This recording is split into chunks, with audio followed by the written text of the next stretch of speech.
असतो मा सद्गमय तमसो मा ज्योतिर्गमय मृत्योर्मामृतं गमय।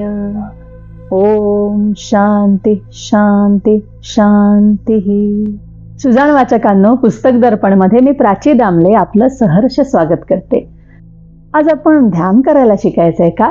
नाही, आध्यात्मिक ओंजळ या आपल्या उपक्रमातून आज आपण ध्यान विशेष या भागामध्ये एका ध्यान विषयक पुस्तकाची ओळख करून घेणार आहोत। तेव्हा आजच्या आपल्या पुस्तकाचं नाव आहे ध्यान विज्ञान।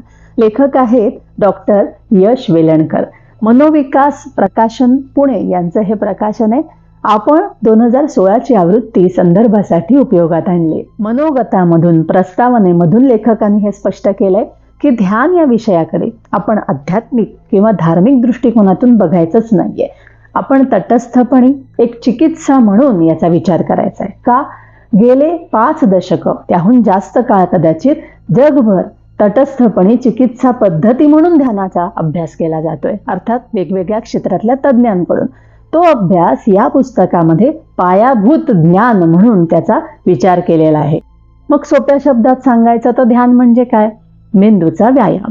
जर तो व्यायाम असेल तर इतर व्यायाम प्रकार सुद्धा ज्या प्रकारे सरावाने आपल्याला साध्य होतात, त्याचे फायदे जाणवायला लागतात, तसंच ध्यान सुद्धा आपल्याला कोणालाही करता येऊ शकतं। त्यासाठी विशिष्ट पंथाची दीक्षा किंवा अनुग्रह घेण्याची आवश्यकता नाही, असं लेखक स्पष्ट करतात। आपल्या रोजच्या बिझी शेड्यूलमधून, आपल्या दिनक्रमामधून थोडासा वेळ आपल्याला ध्यानासाठी काढायचा आहे। का काढायचा आहे? कारण ध्यानाचा शरीरावरती आणि मनावरती परिणाम होत असतो, हे अभ्यासांती सिद्ध झालेलं आहे। याला गुगल सारख्या संस्था काय म्हणतात तर मेडिटेशन ब्रेक। हो, या संस्थांमध्ये दिनक्रमातला थोडासा वेळ आपल्या कर्मचारी वर्गासाठी मेडिटेशन करण्यासाठी म्हणून वेगळा काढला जातो। म्हणजे ध्यानाचे फायदे आहेत हे जेव्हा लोकांच्या लक्षात आलं तेव्हा ध्यानासाठी वेळ काढण्याची आवश्यकता निकड त्यांना भासायला लागली। मग मुळामध्ये याची आवश्यकता काय आहे हे सांगताना लेखकांनी ध्यानाचे वेगवेगळे प्रकार आपल्या समोर मांडलेत। त्याही पेक्षा खोलामध्ये जाऊन आपल्या मनामुळे किंवा मेंदूमधल्या वेगवेगळ्या क्रियांमुळे शरीराला जे आजार होतात, बरेचसे आजार तसेच असतात आपले, त्या आजारांचा आधी उहापोह केलेला आहे। ही कारण मीमांसा करताना अनेक थिअरीज आपल्या समोर येतात। या थिअरीज मधून निष्कर्ष काढलेले तेही आपल्या समोर येतात। उदाहरण द्यायचं झालं तर स्ट्रेस हा शब्द आपण बरेच वेळा वापरतो। अगदी लहान लहान मुलं सुद्धा हा शब्द वापरताना दिसतात। या स्ट्रेसमुळे आपल्या मेंदूमध्ये आणि पर्यायाने शरीरामध्ये एक युद्धजन्य परिस्थिती निर्माण होते। त्याला त्यांनी नाव दिलंय शास्त्रीय भाषेमधलं फाईट फॉर फाईट हा रिफ्लेक्स तयार होतो। आणि या मानसिक युद्धस्थितीचा परिणाम काय होतो तर ब्लड प्रेशर सारखे आजार आपल्या पाठीमागे लागतात। मग हा स्ट्रेस ध्यानामुळे संपुष्टात आणता येईल का? तर अर्थात नाही। एक ग्रॅज्युअल प्रोसेस आहे, हळूहळू चालणारी प्रक्रिया आहे। सरावाने आपल्याला स्ट्रेस रहित म्हणजे तणाव रहित परिस्थितीमध्ये आपल्या मनाला म्हणजे मेंदूला नेऊन ठेवता येतं, पण त्यासाठी ध्यानाचा सतत अभ्यास करणं आवश्यक आहे। याचा परिणाम काय होतो यासाठी वेगवेगळ्या थिअरीज ज्या लेखकांनी आपल्या समोर आणल्यात त्यातला एक शब्द जो अर्थवाही आहे तो आहे रिलॅक्सेशन रिस्पॉन्स। म्हणजे फाईट फॉर फाईट या रिफ्लेक्सला उत्तर काय आहे ध्यानातून साधलेलं तर रिलॅक्सेशन रिस्पॉन्स किंवा चॉईसलेस अवेअरनेस। म्हणजे काय? आपण मुळात पुस्तकात जरूर वाचा। या थिअरीज वाचताना आपल्या लक्षात येतं की आपल्या बऱ्याचशा आजारांची बीजे जी आहेत ती आपल्या मेंदूमध्ये किंवा मानसिक परिस्थितीमध्ये अवस्थेमध्ये रोवलेली असतात। मनोव्यापार आणि मेंदू विज्ञान यांची जी गुंतागुंत आहे, यांचा एकमेकांशी असलेला जो अन्योन्य संबंध आहे, तो जसा जसा आपण वाचत जातो ना तसं तसं आपल्याला अरे बापरे अबब असं वाटत जातं। या पुढचा अभ्यास आहे ध्यानाच्या 6-7 प्रकारांचा। मग त्या प्रकारांचा उगम कोणता आहे, म्हणजे त्यांची ऐतिहासिकता कोणती आहे, त्याचा नेमका अर्थ काय, प्रक्रिया कशी आहे आणि त्याचा होणारा परिणाम किंवा त्याची व्याप्ती, हे अगदी छान उदाहरणांसकट लेखकाने स्पष्ट केलेलं आहे। अनेक उदाहरणांमधलं एक उदाहरण द्यायचं झालं तर भावातीत ध्यान हा जो प्रकार आहे हा महेश योगी यांनी प्रचलित केला, पॉप्युलर केला। भावातीत ध्यान, त्यानंतर कल्पनादर्शन ध्यान, हा प्रकार वाचताना मला त्याचं मानसपूजेशी साधर्म्य जाणवलं. या प्रकारात नेमकं काय केलं जातं तर जो योगी आहे किंवा निरोगी सुद्धा माणसांनी प्रसन्न अशा दृश्याची मनामध्ये कल्पना करायची, ते दृश्य रंगवत जायचं. म्हणजे उदाहरणादाखल सूर्योदयाचा विचार करायचा, सूर्योदयाच्या वेळेला सृष्टी किती प्रसन्न असते, यामध्ये आपण हळूहळू आपल्या स्वतःला एकरूप करण्याची प्रक्रिया सुरू करायची. मानसपूजेमध्ये नेमकं हेच करायचं असतं, अर्थात त्याला आध्यात्मिक जोड दिलेली असते. यामुळे काय होतं तर आपल्या मनाचं शिथिलीकरण व्हायला सुरुवात होते. हा जो प्रयोग आहे कल्पना दर्शन ध्यानाचा, तो त्यांनी काही कर्करोग रुग्णांवरती केला. कर्करोग रुग्णांवरती जेव्हा हा प्रयोग केला गेला सतत काही काळासाठी, तेव्हा त्यातून लक्षात आलं की त्यांच्या वेदना ज्या आहेत त्या वेदनांची तीव्रता आहे ती तीव्रता कमी झाली. परदेशामध्ये या सगळ्याचं मोजमाप करण्यासाठी, म्हणजे खरोखर त्याचा परिणाम जो आहे तो मोजण्यासाठी वेगवेगळी यंत्रसामग्री तंत्रज्ञान उपलब्ध आहे, त्याचा खूप फायदा होतो. म्हणजे नेमकी तीव्रता वेदनांची किती आहे ही त्यांना त्याच्याद्वारे मोजता आली आणि ध्यानामुळे या वेदनांची तीव्रता कमी झाली हे त्यांनी सिद्ध केलं. त्यानंतर येतं सजगता ध्यान. सजगता ध्यान म्हणजे अर्थात अलर्ट राहून आपण ध्यान करायचंय, म्हणजे आपल्या श्वासावरती लक्ष द्यायचंय.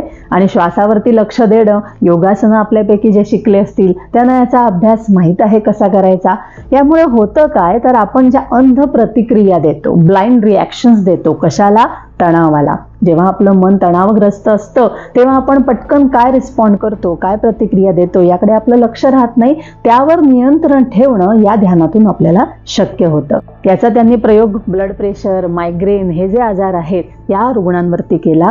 तेव्हा लक्षात आलं की या प्रतिक्रिया आपण जेव्हा कंट्रोल करतो, त्यावर ताबा मिळवू शकतो, तेव्हा आपोआपच या रोगांवरती जरी आपल्याला पूर्ण नियंत्रण मिळवता आलं नाही तरी त्याची तीव्रता किंवा त्यामुळे होणारा जो त्रास आहे तो नक्कीच कमी करता येतो. महत्वाची गोष्ट सांगायची म्हणजे हृदयरोग. आता हृदयरोग होण्याचा बराचसा भाग जो आहे तो तणावाशी निगडित आहे आपल्याला माहीत असतं.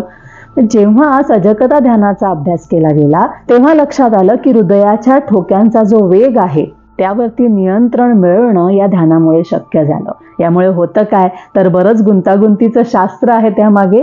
थोडक्यात सांगायचं तर मेंदूमध्ये वेगवेगळ्या प्रकारचे रेज तयार होत असतात, वेगवेगळ्या लहरी तयार होत असतात, व्हायब्रेशन्स तयार होत असतात. त्यामधले जे अल्फा रेज असतात ना ते रिलॅक्सेशनचे निदर्शक असतात. मग आपला मेंदू हा तणावरहित अवस्थेमध्ये आहे किंवा ती अवस्था टिकवण्यामध्ये यशस्वी झालाय हे त्यांना त्या यंत्रामधून त्यांनी मोजमाप केलं तेव्हा लक्षात आलं. हे सगळं ध्यानामुळे साधलेलं दिसलं. म्हणजे थोडक्यात सांगायचं तर काय तर हार्ट अटॅकचा जो धोका असतो तो टाळण्यामध्ये ध्यान हे महत्वाची भूमिका बजावतं. तर मग झेन म्हणून जे ध्यान आहे म्हणजे जपानी पद्धतीमध्ये किंवा बुद्धिस्ट लोकांमध्ये त्याचा प्रचार जास्त आहे, त्याचा विचार केलाय, त्याचा अर्थ सांगितलाय जो आपण मुळात पुस्तकात जरूर वाचा. आपल्या शब्दात सांगायचं तर झेन ध्यान पद्धतीचं सुद्धा ध्येय काय आहे, जे भारतीय अध्यात्माचं ध्येय आहे ते म्हणजे अद्वैताचा साक्षात्कार. आध्यात्मिक भाषा आपण थोडी बाजूला ठेवूया. अद्वैताचा साक्षात्कार म्हणजे मेंदूच्या भाषेमध्ये नेमकं काय असतं त्याचे दोन त्यांनी प्रकार दिलेत. एक म्हणजे एक दृश्य आपण बघतोय आणि त्या दृश्याकडे बघणारा निरीक्षक मी आहे, साक्षीत्वाने आपण त्याच्याकडे बघतोय. आणि दुसरा भाग कोणता तर त्या दृश्याचाच मी एक भाग झालेलो आहे. म्हणजे एक प्रकारची एकरूपता, अद्वैत साधणं हे या ध्यान पद्धतीचं ध्येय आहे. या ध्यान पद्धतीमुळे जे फायदे होतात त्याचं विवेचन सुद्धा पुस्तकात केलंय, आपण मुळात जरूर वाचा. या संदर्भात एका शंकेचं सुद्धा निरसन लेखकाने केलंय. ते असं की व्यसनी माणसाला सुद्धा जेव्हा तो व्यसनाच्या अंमलाखाली असतो तेव्हा असेच काहीसे उत्कट सुखाचे अनुभव येतात. त्यामागे कारण काय असतं तर त्या पदार्थांमुळे, त्याच्या रिॲक्शन्समुळे मेंदूमध्ये काही केमिकल्स, रसायनं तयार होतात आणि त्यामुळे ते उत्कट सुख पुन्हा पुन्हा अनुभवावं असं त्याला वाटत राहतं आणि मग तो व्यसनाच्या अधीन होतो. मग हा जो सुखाचा अनुभव आहे तो आणि ध्यानातून जे उत्कट सुख आपल्याला लाभतं त्या अनुभवामध्ये फरक नेमका काय आहे. फरक स्पष्ट करताना लेखक म्हणतात की व्यसनामुळे आपल्याला जो अनुभव येतो तो सुद्धा उत्कट सुखाचाच असतो, पण तो लॉंग लास्टिंग नसतो, तात्पुरता असतो. त्यासाठी आपल्याला पुन्हा पुन्हा ते व्यसन करायची एक मजबुरी, ज्याला आपण म्हणतो की अगतिकता निर्माण होते. या उलट ध्यान पद्धतीमुळे जो परिणाम होतो अर्थात रासायनिक परिणामच होतो मेंदूवरती, बदल होतात मेंदूमध्ये, पण ते बदल सकारात्मक सुद्धा असतात आणि दीर्घकालीन असतात, म्हणजे दीर्घकाल टिकणारे असतात. थोडक्यात आपल्या भाषेत सांगायचं तर याचे कोणतेही बॅड साईड इफेक्ट्स होत नाहीत. ध्यान आपल्याला क्षणस्थ बनवतं. मला हा शब्द खूप आवडून गेला. क्षणस्थ होणं म्हणजे काय तर वर्तमानाचा विचार करणं आणि त्यामधून आनंद शोधण्याचा विचार करणं. याचा जेव्हा खोलात विचार करतो तेव्हा आपल्या लक्षात येतं की नैराश्य आपल्याला कसं येतं, भूतकाळातल्या स्मृतींमुळे, पुन्हा पुन्हा त्या आठवल्यामुळे. आणि आपल्याला चिंता कशामुळे निर्माण होते, तर भविष्यकाळाचा विचार करून. ध्यान आपल्याला या दोन्ही काळांना तात्पुरतं बाजूला करून क्षणस्थ म्हणजे वर्तमानात जगायला शिकवतं. या सगळ्या चर्चेमध्ये आपले जे नेहमीचे ओळखीचे शब्द आहेत म्हणजे प्राणायाम, अनुलोम विलोम ही मंडळी तर येतातच, ती यायलाच हवीत. एकंदर ध्यान या प्रकाराच्या इतक्या वेगवेगळ्या पैलूंचं विश्लेषण, विवेचन या पुस्तकात केलंय ना, आपण वाचतो आणि हरवून जातो. विशेषतः जेव्हा करुणा ध्यान हा प्रकार मी वाचला तेव्हा डोळे पाणावले माझे. कारण याचं साध्य काय आहे तर चिदानंद रूपम शिवोहम शिवोहम. अगदी आपल्या ज्ञानेश्वर माऊलींनी पसायदानामध्ये विश्वाचं जे आर्त आहे ते दूर करण्यासाठी जे मागणं मागितलंय वैश्विक शक्तीकडे, त्याचीच आपल्याला करुणा ध्यानामध्ये आठवण होते. लेखक म्हणतात की नामस्मरणामुळे सुद्धा ध्यानाचे जे फायदे आहेत ते आपल्याला आपोआपच मिळतात. कसे, त्याची प्रक्रिया काय आहे, आपण मुळात पुस्तकात जरूर वाचा. म्हणजे पुस्तकाच्या सुरुवातीला जरी आपण हा डिस्क्लेमर वाचला असला की आपण वैज्ञानिक दृष्टीने ध्यानाचं विश्लेषण करणार आहोत, तरी पुस्तक वाचताना जेव्हा आपण शेवटास येतो तेव्हा आपल्या लक्षात येतं की विज्ञान आणि अध्यात्म हे एकमेकांना पूरक कसे आहेत हेच दाखवण्याचा लेखकांनी प्रयत्न केलेला आहे. ध्यानाचे रुग्णांना होणारे फायदे आपण पाहिले, किंवा निरोगी अवस्थेत जास्त काळ राहण्यासाठी ध्यान कसं आवश्यक आहे हे आपण पाहिलं. पण ध्यानाचे विद्यार्थ्यांना सुद्धा फायदे होऊ शकतात. ते कसे, पुस्तकामध्ये अगदी त्याचं तपशीलवार वर्णन केलेलं आहे. कारण तसं बघायला गेलं तर आपण सगळेजण आयुष्यभर विद्यार्थीच असतो, नाही का? त्या दृष्टीने हे प्रकरण आपल्याला दिशादर्शक ठरेल यात शंकाच नाही. एकंदर सांगायचं झालं तर नम्रपणा असेल, ज्ञानप्राप्ती असेल, संतुलन असेल, संतोष असेल, सहिष्णुता असेल, अशा अनेक गुणांचा आपल्यामध्ये परिपोष व्हावा यासाठी ध्यानाचा अभ्यास करणं हे अवश्य आहे. जाता जाता महत्वाचं, जेव्हा मगाशी आपण म्हटलं होतं की आपल्या दिनक्रमामध्ये थोडासा वेळ आपण ध्यानासाठी द्यायला काही हरकत नाही व्यायाम या दृष्टीने, तो थोडा वेळ म्हणजे किती माहितीये, 3 मिनिटं. हो, फक्त 3 मिनिटं. 3च मिनिटात ध्यानाचा अभ्यास, तो कसा शक्य आहे? पुस्तकात वाचायला मिळेल आपल्याला. आणखीन एक गोष्ट, ध्यानामुळे मेंदू फ्रेश राहतो, तरतरीत राहतो. याचा आणखीन एक फायदा माहितीये, या योगे म्हातारपण लांबवता येऊ शकतं, एजिंगची प्रोसेस आपल्याला स्लो करता येऊ शकते. शेवटचं, रामरक्ष म्हणून सुद्धा आपल्याला ध्यानाचे पूरक फायदे मिळू शकतात. तेव्हा सकारात्मकता, संयम अशी संपत्ती आपल्याला प्रदान करणाऱ्या या ध्यान विज्ञानाचं वाचन आणि अभ्यास आपण जरूर करा. ते वाचल्यानंतर ध्यानाकडे बघण्याचा आपला दृष्टिकोन काय झाला, आपल्याला ध्यान कितपत आवश्यक वाटतं हे आम्हाला अभिप्रायातून जरूर कळवा. तोपर्यंत इथेच थांबते आणि आपला निरोप घेते. वाचकांनो, तुमचं प्रोत्साहनच असंच काम करत राहण्याची आम्हाला शक्ती देईल. त्यामुळे शेअर, लाईक, सबस्क्राईबचं टॉनिक तुम्ही आम्हाला जरूर द्याल अशी खात्री आहे.